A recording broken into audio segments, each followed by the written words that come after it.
25 வயசுல கல்யாணம் ஆகி 27 வயசுல அம்மா ஆகணும்னு நினைச்சேன். 25 வயசுல கல்யாணம் நடக்கல, காசு இருந்துச்சு, அதை அப்படியே அங்க போய் கொடுத்துட்டேன். phenomenal growth madam, phenomenal growth. ஓ தாண்டா growth. இப்போ கொஞ்ச நேரத்துக்கு முன்னாடி சொன்னீங்க ஆட்டோவோட இன்சிடென்ட் 9 வருஷத்துக்கு முன்னாடி அவ்வளோ கஷ்டப்பட்டோன்னு.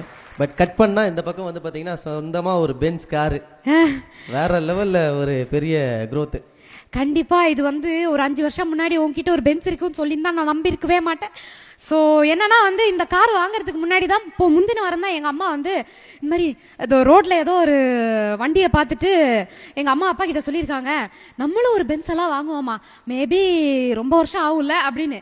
பார்த்தா அடுத்த வாரமே வந்து நான் வந்து இதுவும் எப்படின்னா வந்து சும்மா திடீர்னு தோணிச்சு, சும்மா நம்ம ஒரு கார் வாங்கலாமே அப்படின்னு சொல்லிட்டு போய் பார்த்தேன்.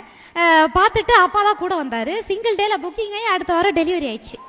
சூப்பரா. இல்ல இது நாங்க இன்னொரு விஷயம் கேள்விப்பட்டோம், கல்யாணத்துக்கு சேர்த்த காசை மொத்தமா நம்ம கார்ல ஓ யா கரெக்ட், நான் எஃப்டில சேர்த்து வச்சிருந்தேன். ஓ யா கரெக்ட். ஆமா, நான் வந்து நான் நினைச்சேன் 25 வயசுல கல்யாணம் ஆகி 27 வயசுல அம்மா ஆகணும்னு நினைச்சேன். 25 வயசுல கல்யாணம் நடக்கல, காசு இருந்துச்சு, அதை அப்படியே அங்க போய் கொடுத்துட்டேன். phenomenal growth madam, phenomenal growth. But அது ஒரு great choice.